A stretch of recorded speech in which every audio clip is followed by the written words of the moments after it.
Todo paghahanda na ang sinasagawa ng provincial government ng Agusan del Sur sa harap yan ng banta ng paparating na bagyong Basyang. Katunayan, naka-blue alert status na ang probinsya. Si Jaira Mondes ng PTV Davao sa sentro ng balita.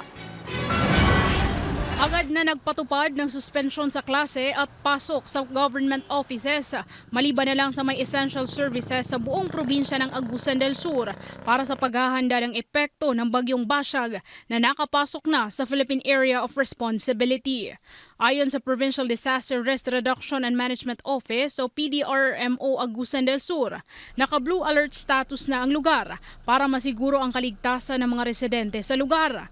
Lalo na't signal number 2 ang ipinalabas na advisory ng Pag-asa dito. Naka-standby yung mga water assets ng PDRMO Search and Rescue Agusan del Sur.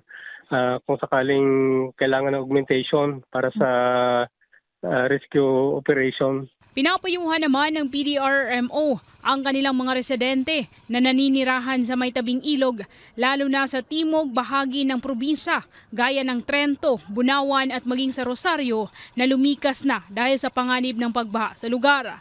Sa ngayon ay nararanasan ang pabugso-bugsong hangin na may pag-ulan sa buong Agusan del Sur. Inaasahan naman na maglalandfall ang bagyong Basyang sa Surigao del Sur, nakarating probinsya lang ng Agusan del Sur.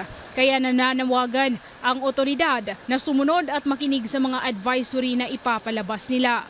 Lalo na itong bagyong Basyang, di tayo magkakumpiyansa.